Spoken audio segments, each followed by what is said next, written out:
Also, one last thing that I forgot to add was you could actually I do my motion blurs just through a bullshit fake way on in Studio Max, which is a lot quicker than a camera motion blur.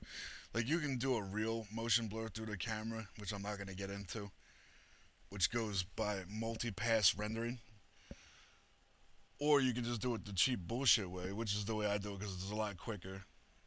Although sometimes not real quick if you're doing a whole environment, um, which is we'll just use the skeleton as an example. If I click right here on the little layers icon for the skeleton, it brings up your the properties of your layer.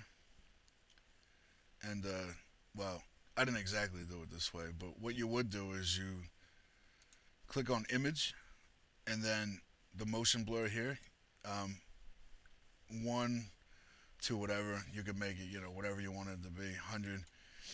That just represents how much blur from frame to frame. I'm going to cancel that because I don't want everything on that layer to have a blur on it. You can select individual layers and right click object properties. Um, the head is not even renderable, so I mean it still has a blur on it, but I'm not even letting it render. But that's how you would do it. Another way to do that would be to if you bring up your render setup tab, which is of course on my right screen. Well, why would that pop up on the right screen here? You can do it through render elements with a velocity render.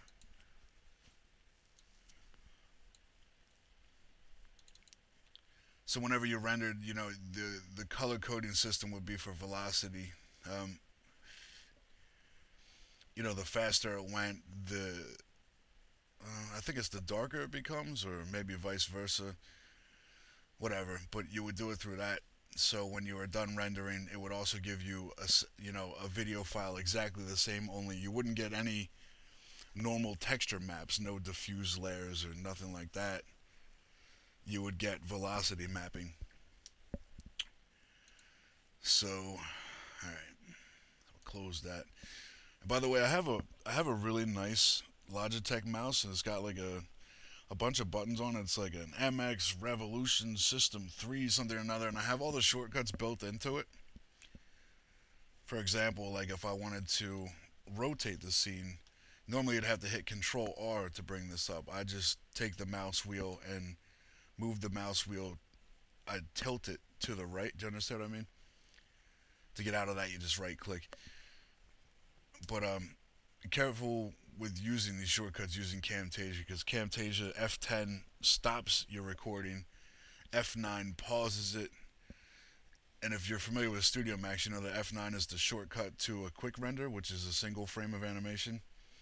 F10 brings up your render setup. So okay, let's see what's next on our videos here. I think there's a good method to just run down the videos. So we saw that okay, tracer rounds we just covered. There's no smoke on the fume still here. You notice I didn't add smoke till later. We already covered fume though. Okay, good. Here's the skulls, the skull and crossbone things that I like popping up. With that, I just again the skulls layer here. And by the way, the check mark represents what layer you'll be creating whatever you're about to create on. Like if I was gonna make a sphere and the suit extras or the skeleton layer, if I want to create a sphere on that layer, I would have to make sure it's checked first. Okay, well, anyway,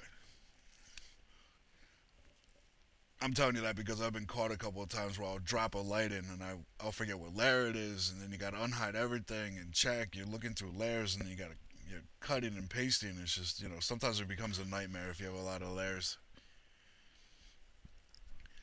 All right, so skulls we have open now again. We see it's a particle flow thing going on here. They start at 140, and basically what we're looking at is I just jacked the skull and crossbones from the net somewhere. I took it into Photoshop and I made a diffuse pass and I made an opacity pass, which means if we were to look at the files, I have them. I don't feel like digging them up to be honest with you. But if we were to look at the image files, actually, I guess we can do that. Hit M on your keyboard to bring up material editor, or click this button up here. Again. Okay, if we go to our skull here, shit. All right.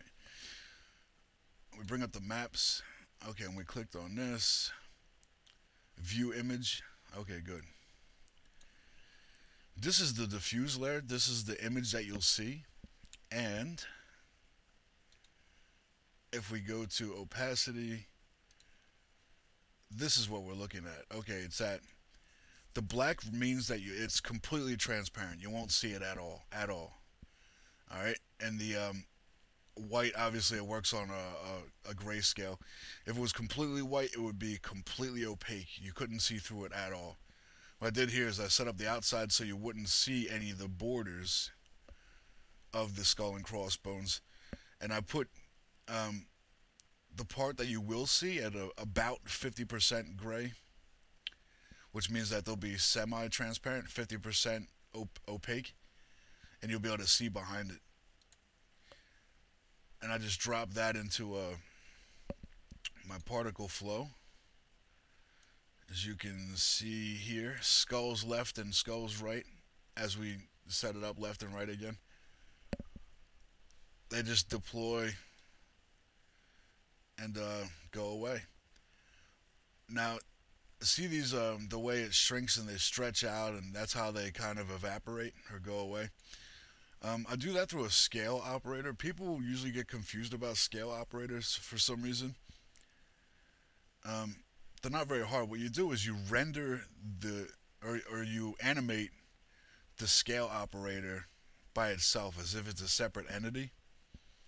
See, on frame one, they're at 100%, which is, that just means that it's taking your shape instance at the full size of whatever you have set for the shape instance. In this case, I have set at 35 units big, which is a generic max term. Units. If you had to set to the metric or whatever, units would represent metric scale. Say at 1 meter. If you set it set the meter, each unit would be one, whatever, so on and so forth. Okay, so we have that set at a 50% size difference. Again, 50%. I don't know how it breaks down. 35 if it's every 2 cycles or whatever. So when you set the scale to 100, it's just feeding off of that 100%. Well, it's always feeding off at 100%, but it's 100% of the value of it. So what happens is I look how long it is till they delete. 40. Okay, there's no variation. That is actually kind of weird. I probably should have it set different, but 40. Okay, so they're not going to last any longer than 40 frames from the spawning of each individual particle. And I take my scale operator, and you see it's animating down. And when it gets to 40, everything is at 0. Now you see these little red boxes light up. This represents that there is a keyframe set for it. And you can see that I have them really out of proportion now, 20 to 120, which means that I want them to stretch in those axes at those points. Okay, so that's how you get the stretching, blah, blah, blah, the depth and this and that. And you get to 140, it's working um, by particle age. That's the important part.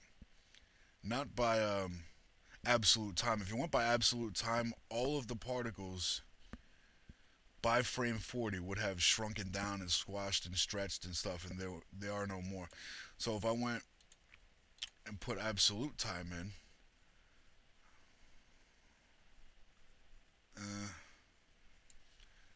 why is that not working properly?